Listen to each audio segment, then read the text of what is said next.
யாருக்கெல்லாம் தங்கமயிலோட முடிவு பார்க்கவே சூப்பராக இருக்குது அப்படின்னு நினச்சிங்கன்னா கமெண்ட் பாக்ஸில் சூப்பர் மயில் அப்படின்னு போட்டுருங்க. கூடவே உங்கள் பொண்ணான கையில் ஒரு லைக்கை போட்டு சப்ஸ்கிரைப் பண்ணி நம்ம சேனலுக்கு ஒரு ஆதரவு கொடுங்க. என் அன்பான இனிய உறவுகளே, இப்போ நல்லபடியாக கோர்ட்லேயும் சொல்லிடுறாங்க. என்னம்மா அந்த பொண்ணு கூட வாழ்றேன்னு சொல்லி எனக்கு வேணான்னு சொல்லிடுறாங்க. சரவணனுக்கு ஒரு மாதிரி ஆகுது. ஒருத்தவங்க வேணான்னு எதிர்க்கையில் நல்லா எதிர்க்கலாம், டக்குன்னு அடங்கி போனோன்னா ஒரு மாதிரி ஆகுறாரு. டைவர்ஸ் கொடுக்குறத நாங்கள் அடுத்து நான் தீர்ப்பு சொல்லிடுறேன்னு சொல்லிடுறாங்க. கிட்டத்தட்ட டைவர்ஸ் வந்தது மாதிரி தாங்க.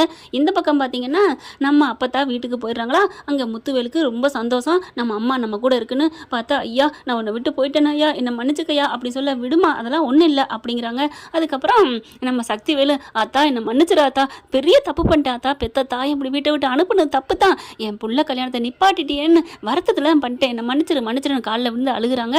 அப்பத்தா என்ன பண்ணுது, பெத்த பிள்ளைங்க அம்மானு கூப்பிட்டாலே முடிஞ்சு போயிடும், அதனால விடியா, நான் உன்னை நான் தப்பாக நினைக்கலையா, அங்கே இருந்தாலும் உங்கள் நினப்பு தாயா எனக்கு இருந்துக்கிட்டே இருந்துச்சு அப்படின்னு சொல்ல, ஓ அதனால தான் அவன் விரட்டி விட்டானா, இல்லையா அப்படின்னு சொல்ல, நீ ஏன் அங்கே போயிட்டு எங்களை பற்றியே பேசுன, அவங்களுக்கு பொறாமையை பார்த்தியா. உடனே அவங்க மருமகள் 2 பேரும், ஏன் அத்தை இங்கே இருந்துட்டு அங்கே இருந்துட்டு இங்கே பேசுனா கோவம் அவங்களுக்கு வரத்தான் செய்யும், இப்போ இங்கே இருந்துட்டு என் மக என் மருமையை நீங்கள் பேசுனா இவங்க சும்மா விடுவாங்களா என்ன, ஏங்க இப்படிலாம் பேசுறீங்க அப்படின்னு வடிவு மாறியும் சொல்ல, ஏய் பேசாமல் போறியா அண்ணி, போங்க நீங்கள், எங்கள் அம்மா வந்துருச்சு, எனக்கு அதான் முக்கியம், வேறு எதுவும் எனக்கு முக்கியம் இல்லை அப்படின்னு ரொம்ப சந்தோஷப்படுறாரு. வீட்டில் கதிரை பிடிச்சி லெஃப்ட் ரைட்டு வாங்குறாங்க, திட்டுறாங்க, வைக்கிறாங்க. ஆனால் அவர் காதலே வாங்கிக்கல, நல்லதுக்காக பண்ணுறோம் அப்படிங்கிற மனசில் நினச்சிக்கிறாங்க. அடுத்து ஏன் இப்படி நடக்குது ஒன்றுமே புரியலையே, எல்லாமே நம்ம குடும்பம் தலைகீழாக போகுது, வீட்டில் இருந்தவங்க எல்லாரும் ஒவ்வொருத்தவங்களா போயிட்டே இருக்காங்களே அப்படின்னு வேதனைப்படுது கோமதி. அடுத்து இங்கே வீட்டில் எல்லாரும் சந்தோஷமாக இருக்காங்க. குமார் வந்து பெரியப்பா, அப்போ எல்லாருமே சித்தப்பா அப்படி ஒரு சந்தோஷம், நம்ம அப்போ தான் வந்துருச்சு அப்படின்னு, நீங்கள் இருங்க உங்களுக்கு பிடிச்சதா சமைச்சு போகிறேன் அப்படி இப்படிங்கிறாங்க. முத்துவேல் எழுந்திரிச்சு உட்காந்து அம்மா கிட்ட அவ்வளோ கதையாக மடியில் வந்து படுத்து பேசுகிறாரு.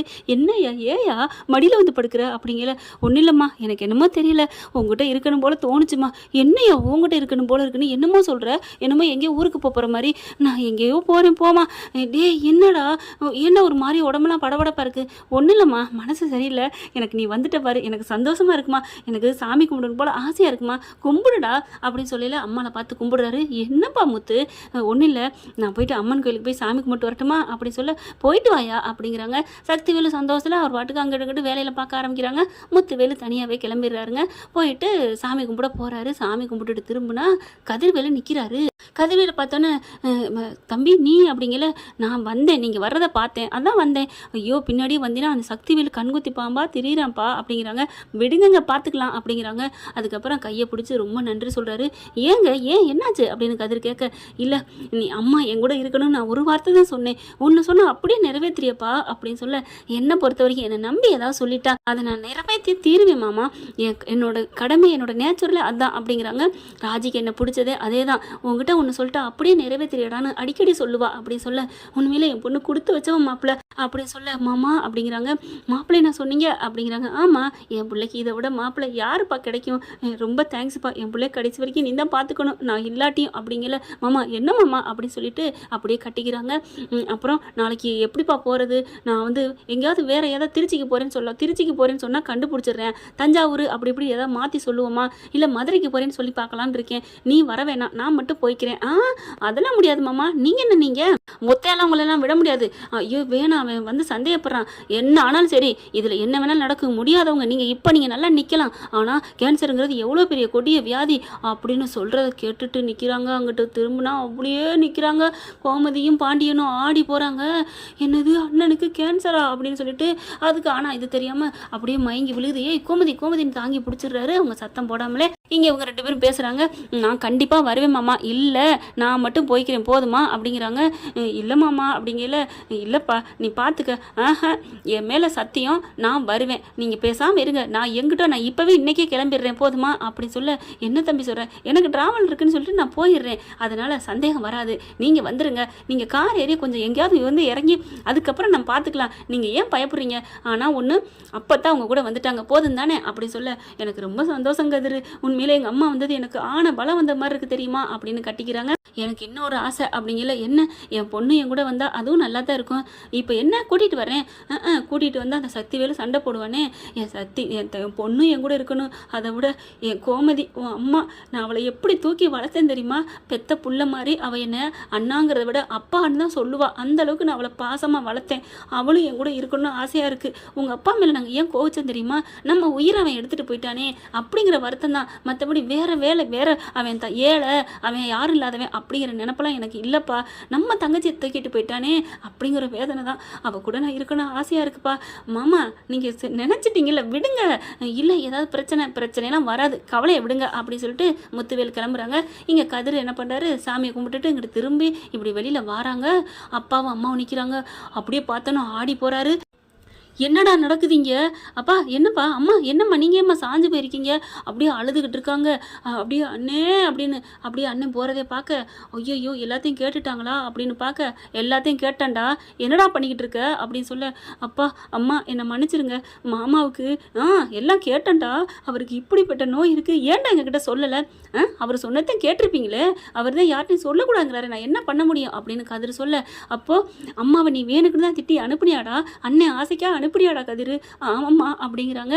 ஏன்டா இப்படி கெட்ட பேர் எடுத்துகிட்டு இப்படி பண்ணுன? நீ சொல்லியிருக்கலாமே. எப்படிம்மா சொல்ல முடியும்? சொல்லியிருந்தா அம்மாச்சி உயிரை விட்டுரும். ஐயோ அப்படின்னு சொல்லக்கூடாதுன்னு சொல்லிட்டாரு. அம்மா பக்கத்தில் இருக்கணும்னு ஆசைப்படுறாரு. அதுக்காகத்தான் நான் இப்படி திட்டினா தான் போகும் அப்படின்னு அப்படி திட்டுனேன், அப்படி நடந்துக்கிட்டேம்மா அப்படின்னு சொல்ல, டே மைனே அப்படின்னு 2 பேரும் கதிர் அப்படி கட்டிக்கிறாங்க. எவ்வளோ பெரிய தெய்வத்தை நான் பெற்றிருக்கேன்டா அப்படின்னு கோமதி சொல்ல, பாண்டியன் பார்க்குறாங்க. டே எப்படிரா அப்படின்னு சொல்ல, எனக்கு ரொம்ப சந்தோஷமா இருக்குடா அப்படிங்கிறாங்க. இப்போ என்ன பண்ணுறது, ராஜியும் அம்மாவும் கூடவே இருக்கணும்னு ஆசைப்படுறாரு அப்படின்னு சொல்ல, விடுங்க நான் ஐடியா சொல்கிறேன், வாங்க வீட்டுக்கு போகணும். 3 பேர் வந்துடுறாங்க. வந்ததுக்கப்புறம் என்னடா பண்ணியா, யோசனை பண்ணியா? இருங்கம்மா நான் யோசிக்கிறேன், 2 பேரும் கரெக்டாக போகணும். இப்போ ராஜிக்கிட்ட உண்மையை சொன்னால் அவள் துடிச்சு போயிடுவா. ஆமாடா எனக்கே இங்கே தாங்கலையடா, அதெல்லாம் பயப்படாதம்மா, காப்பாற்றிடலாம், ஆப்ரேஷன் பண்ணிடலாம் விடு அப்படிங்கல. முத்துவேல் ஃபோன் அடிக்கிறாங்க. கதிர் எடுக்கிறாங்க. மாமா அப்படிங்கிற ஸ்பீக்கர் போடு அப்படிங்கிறாங்க. போடுறாங்க. ஒன்றும் பிரச்சனை இல்லையே. அதெல்லாம் பிரச்சனை இல்லை மாமா அப்படிங்கிறாங்க. அப்புறம் இன்னொன்று என்ன அப்படிங்கிறாங்க. இல்லை ஆப்ரேஷன் பண்ணணும்னா பணம் எடுத்தா வச்சா இவன் சக்திவேல் தான் அக்கௌண்ட்டில் தெரியும், எதுக்கு எடுத்தேன் ஏன் எடுத்தேன்னு சொல்லுவான். எனக்கு ஒன்றுமே புரியலை, பேக்கில் கொண்டு வந்த பணம் தொலைஞ்சிருச்சுன்னு சொல்லலாமா? ஒன்றுமே புரியலை கதிர் அப்படின்னு சொல்ல, மாமா என்ன மாமா நினச்சிட்டு இருக்கீங்க அப்படின்னு சொல்லிட்டு, நான் இருக்கையில் நீங்கள் ஏன் பயப்படுறீங்க அப்படின்னு சொல்கிறாங்க. இல்லை நீங்கள் அவ்வளோ பணம் அட போங்க மாமா, என்ன நினச்சிட்டீங்க? இப்போ எங்கள் அப்பாவுக்கு பணம் 10 லட்சம் கொடுக்கணும்ல, அது நான் வச்சுருக்கேன், அது இப்போ ஒரு 8 லட்சம் தேர்த்திட்டேன், அதை நான் கொண்டு வந்து தர்றேன் அப்படின்னு சொல்ல, இல்லை உங்கள் அப்பாவுக்கு கொடுக்க வேண்டியது அதெல்லாம் விடுங்க மாமா, அப்பா அப்பப்போ திட்டுவார் வைப்பார், அதெல்லாம் சரியாக போயிடும், அந்த கோபத்தில் பேசுகிறதான், மற்றபடி எங்கள் அப்பா என்னை புரிஞ்சுக்குவாங்க அப்படின்னு சொல்லல. பாண்டியனுக்கு கண்ணு கலங்குது, நம்மளை எப்படி புரிஞ்சு வச்சுருக்கேன் அப்படின்ட்டு. அது என்னமோ உண்மைதாங்க, கோபம் வரையில் அதாவது ஒன்று இடிச்சிட்டா வலிச்சு அழுவோம்ல, அப்புறம் சரியாக போகும்ல, அந்த மாதிரி தான் பாண்டியனை பொறுத்த வரைக்கும். இப்போ நீங்கள் பேசாமல் இருங்க, நீங்கள் ஆசைப்பட்டதெல்லாம் நிறைவேற்றுறது தான் இந்த மருமையனோட வேலை, போதுமா அப்படின்னு ஃபோனை வைக்கிறாங்க. கரெக்டாக கதிர் வராங்க. ராஜி வருது. என்ன வேலை என்னமோ சொல்கிறீங்க? ஒன்றும் இல்லை, நீ வேலைக்கு போகணும் ஆசையே இல்லை, உன்னை வேலைக்கு ஆக்கணும், உன்னை ஒரு ஐபிஎஸ் ஆக்கணும் என்னோட ஆசை, நீ எங்கே நடந்துக்கிற அப்படின்னு ஆரம்பிக்கிறாரு. கோமதியும் பாண்டியன் பார்க்குது, என்னடா அடுத்த கட்ட வேலையா? ஆமாம் மாமாவோட ஆசையை நிறைவேற்றணும்ல அப்படின்னு சொல்ல, ராஜி பார்க்குது, நான் இப்போ என்னடா கேட்டேன், என்னை ஏன்டா இப்படி கோவிக்கிற அப்படின்னு சொல்ல, ஆமாம் வர என் பேச்சை கேட்க மாட்டேங்கிற, ஐபிஎஸ் ஆகணும்னு சொன்னால் மட்டும் போதுமா? நல்லா திங்கிற தூங்குற ஊரை சுற்றுற, ஒரு ப்ராக்டிக்ஸும் பண்ண மாட்டேங்கிற, உன்னை பார்த்தாலே எனக்கு வர பிடிக்க மாட்டேங்குது அப்படின்னா, அத்தை என்னத்தை இப்படி பேசுகிறான்? டேய் என்னடா இப்படி பேசுகிற? ஆமாம்மா நீங்களும் அப்படித்தாம்மா பிறந்த விட்டு புராணமே பாடுறீங்க, அம்மாச்சி போயிடுச்சுன்னு அழுகிற, அப்பாத்தா போயிடுச்சுன்னு அழுக, நீ அம்மா போயிடுச்சுன்னு அழுகிற, போங்களே உங்களை யாரும் இங்கே இருக்க சொன்னாங்க, உங்களை கட்டிக்கிட்டாங்களா? அழுக விருப்பம் இல்லை அப்பா, நீங்கள் சொல்லுங்கப்பா. ஆமாடா நீ சொல்றதாண்டா சரி, இவளுக்கு 2 பேருமே நமக்கு வேணாண்டா, போகட்டும்டா. மாமா என்ன மாமா சொல்றீங்க? ஆமா என் புள்ள பேச்சை நீ கேட்க மாட்டேங்கிற, உங்க அப்பத்தா போயிடுச்சுங்கிற, நீ எதுவுமே ப்ராக்டிஸ் பண்ண மாட்டேங்கிற, நீ கோமதி அம்மா போயிடுச்சுன்னு அழுகிற, 2 பேரும் கிளம்புங்க அப்படி சொல்ல, அப்படி நிஜமா தான் சொல்றீங்களா? ஆமா கிளம்புங்க, உங்க அண்ணங்க முக்கியனா நீ போ, உங்க அப்பா முக்கியனா நீ போ அப்படின்னு கையை பிடிச்சி தரன்னு இழுத்தாந்து ரோட்ல விடுறாங்க. அப்படியே பார்க்க அங்கே எல்லாரும் பார்க்குறாங்க, என்ன சண்டை சத்தம் அப்படின்னு வெளியில வராங்க. முத்துவேல் வீட்டுல இருந்து, போடி ரொம்ப பெருசா என்ன வக்கத்து போயிருக்கேன்னு நினச்சிட்டு போப்போ, உங்கள் வீடுதான் பெரிய பணக்கார விடாச்சே, உங்கள் அண்ணங்க என்ன தாங்குறாங்கன்னு பார்ப்போம் அப்படிங்கல. 2 பேரும் இங்கிட்ட பார்க்குறாங்க. என்னடி பண்ணுறது, நம்ம பிறந்த வீட்டுக்கு போகிறதா புகுந்த வீட்டுக்கு போகிறதா அப்படிங்கல. சக்திவேலுக்கு புரிஞ்சிருது, அட பாவி இப்படியா என் தங்கச்சி என் தங்கத்துகளை விரட்டுற அப்படின்னு. அம்மா நீ கவலை அப்படியே அதாவது தள்ளி விட கரெக்டாக வந்து சக்திவேல் தாங்குறாரு. நீ போடா இவனை பொட்டணம் போடுறவனே, நீனா பெரிய இவனாடா, என் தங்கங்க மேலே கை வைக்கிறதுக்கு நீலாம் தகுதி இருக்காடா, நீ வாமா பாரு அப்பனு மையனை எப்படி என் தங்க குரங்குகளை விரட்டி விடுறானே, நான் நம்ம விட அண்ணன் இருக்கேம்மா, நீ வாமா, நீ வாடா, சித்தப்பா இருக்கேன், அப்பா இருக்கு, அப்பத்தா இருக்கு, நீ வா அப்படின்னு 2 பேரையும் அணைச்சு கூப்பிட்டு போக அப்படியே 2 பேரும் திரும்பி பார்க்குறாங்க. அங்கே என்னத்தா பார்க்குற, வா. இல்லை இவங்க ஏன் இப்படி பேசுகிறாங்கன்னே புரியலைங்க அப்படின்னு சொல்லிட்டு கோமதி அப்படின்னு கண்ணடிச்சுக்கிறது அப்படின்னுக்குறாங்க. ஆனால் ராஜிக்கிட்ட மட்டும் உண்மையை சொல்லலை. அந்த பிள்ளை உண்மையிலே அழுதுட்டு போகுது. அங்கே முத்துவேல் பார்க்குறாங்க 2 பேர்த்தையும். அண்ணே அப்படின்னு கட்டி பிடிக்க, அப்பா அப்படின்னு இந்த பிள்ளை கட்டி பிடிக்க, எல்லாரும் சேர்ந்து கட்டி பிடிக்கிறாங்க. முத்துக்கு முத்தாக அந்த பாட்டு மாதிரி அப்படியே அங்கே பார்க்குறாருங்க. நம்ம கதிரை பார்க்குறாரு நம்ம முத்துவேல். பார்த்துட்டு அப்படியே அப்படியே எல்லாத்தையும் அணைக்கிறாங்க இல்லையா, அந்த அணைக்கிறதுலே கையெடுத்து நன்றி சொல்கிறாரு கதிருக்கு. அப்படியே பார்த்துட்டு, விடுங்க மாமா, எப்படா நான் நினச்சதை அப்படியே ஆசையை நிறைவேற்றுற அப்படின்னு ஜாடியில் கேட்க, அதெல்லாம் அப்படித்தான் மாமா, நீங்கள் கவலைப்படாதீங்க, கொஞ்ச நாளைக்கு உங்கள் பிள்ளையும் உங்கள் தங்கச்சியும் பார்த்துக்கங்க அப்படிங்கிறாங்க. அப்படியே பார்த்தா அப்படியே ராஜி வந்ததும் கோமதி வந்ததும் வீட்டு சந்தோஷம் போண்டுது. குமாருக்கு ரொம்ப சந்தோஷம், எப்படியாவது அரசி வருவா அம்மா பார்க்க, சைட் அடிக்கலான்னு அவருக்கு ஒரு நம்பிக்கை வந்துருச்சு. அம்மா கோமதி அப்படின்னு சொல்ல, வந்துட்டியாடி அப்படின்னு சொல்லி ராஜியும் எல்லாரும், என் பிறந்த மக்கள் வந்துட்டீங்களா அப்படின்னு சொல்ல, என்ன ஒன்று அவங்க வந்திருந்தா நல்லா இருக்கும். ஆயா ஆத்தா அவங்கள பற்றி பேசாத, என் பிள்ளைங்க வந்துருச்சு. கோமதி நான் அன்னைக்கு சொன்னேன் அவங்கள விட்டுட்டு வந்துருன்னு. ஆமாண்ணே நீ சொன்னது சரிதானே, நான் வந்துட்டேனே. நான் பிறந்த வீட்டு புராணம் பாடக்கூடாதா, நம்ம வீட்டு வசதி அங்கே இருக்கானே, நான் அதை சொல்லக்கூடாதா, சொன்னது அவங்களுக்கு தப்புங்கிறாங்க. அதுதான்மா அவங்களுக்கு வாழ்ந்துருக்கணும், நீ விடு, நான் இருக்கேன், உனக்கு என்னென்ன வேணும் நான் போய் எல்லாத்தையும், நீ ஒரு ட்ரெஸ்ஸு கூட வேணாம், எல்லாத்தையும் விட்டுட்டு வந்துட்டேனே என்ன அப்படிங்க. அட கிடக்குறேன், டேய் குமார் வாடா, போயிட்டு ஒரு லாரி நிறைய என் 2 பிள்ளைங்களுக்கு ட்ரெஸ் எடுத்துட்டு வா, நகை 50 ரூபாய் நகை அள்ளிட்டு வா, என்ன வேணுமா வைடா வாங்கடா. அப்படியே சக்திவேல் பாசத்தில் திளைக்கிறாரு. முத்துவேல் பார்க்குறாரு, பாத்தியா அவன் சின்ன குழந்தை மாதிரி இருக்கான் அப்படின்னு நினைக்கிறாரு. அதுக்கப்புறம் கோமதியை கட்டி பிடிச்சி அழுக, அண்ணே நல்லா இருக்கியானே, நல்லா இருக்கியானே, என்ன நல்லா இருக்கேன்னு கேட்குறேன், ஏன் கோமதி அப்படின்னு சொல்ல, அண்ணே நாங்கள் எல்லாம் நீ பேசுனதை கேட்டுட்டண்ணே அப்படின்னு சொல்ல, கோமதி ஆமாண்ணே அப்படின்னு தனியாக கதவை பூட்டிக்கிட்டு தாங்க இதெல்லாம் பேசுகிறாங்க. கதவை ஏன் பூட்டுறேன்னு கோமதிக்கு அப்போவே அவருக்கு டவுட்டு வருது. கோமதி எல்லாம் சொல்லி அழுகுறாங்க. நான் சொல்லக்கூடாது தானே சொல்லியிருந்தேன், அவன் சொல்லலைண்ணே, கோயிலில் நீ பேசுனதை நாங்கள் யதார்த்தமாக கேட்டோம், அப்போ கூட அவன் சொல்ல மாட்டேன்டான், 4 சாத்துனதுக்கப்புறம் தான் எல்லாமே நாங்கள் கேட்டுட்டோன்னு சொன்னதுக்கப்புறம் தான் ஆமாண்டா அவ்வளோதான், மற்றபடி எல்லாமே ஓ வாயிலேருந்தே நான் கேட்டோன்னே, என் புள்ள சத்தியம் என்றைக்குமே மீற மாட்டானே, உன் மருமையன் தங்கண்ணே அப்படின்னு சொல்ல, அது எனக்கு தெரியும் ஆத்தா, நான் என் தங்கச்சி கூட என் புள்ள கூட இருக்கணும்னு ஆசைப்பட்டேன், இந்த கொண்டாந்து விட்டுட்டாரு, சேர்த்து விட்டுட்டாரு, அம்மாவோட இருக்கணும்னு ஆசைப்பட்டேன், சேர்த்து விட்டாரு, என்னை நேற்று புள்ள மாதிரி திருச்சி கூட்டி போயிட்டு வந்திருந்தேன், இப்போவும் தான் சொந்த காசை போட்டு மதுரைக்கு போகிறேன்னு சொல்லிவிட்டு கூட்டி போய் ஆப்ரேஷன் பண்ணுறேன்னு சொல்லியிருக்காரு. என்ன ஆத்தா நீ பிள்ளையா பெற்றிருக்க அப்படின்னு சொல்லிட்டு, தெய்வத்தை பெற்றிருக்க அப்படின்னு சொல்லி கட்டிக்கிறாங்க. அப்படியே ராஜி எல்லாத்தையும் கேட்டுறாங்க. கேட்டால் அவங்க அங்கிட்டு தாங்க நிற்கிறாங்க, பீரோலுக்கு அங்கிட்டு.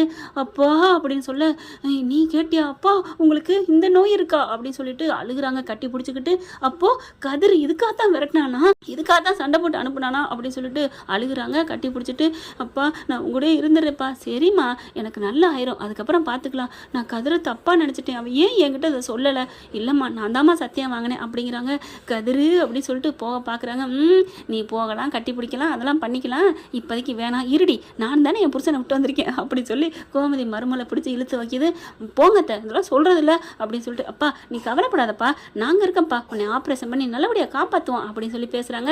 கதவை திறந்துட்டு, என்ன பேச்சுக்கிட்டு இருக்கீங்க எல்லாம் அண்ணன் தங்கச்சி எல்லாம் அப்படின்னு சொல்லிட்டு அவங்க அப்படி டீ குடிக்கிற கொண்டு வராங்க. என்ன ஃப்ரெண்ட் இப்படி போனால் நல்லா தானே இருக்கும், பார்க்கலாம் என்ன நடக்க போகுதுன்னு. தேங்க்யூ ஃப்ரெண்ட், இந்த பதிவு உங்களுக்கு பிடிச்சிருந்துன்னா உங்கள் பொண்ணான கையில் லைக்கை போட்டு சப்ஸ்கிரைப் பண்ணுங்க.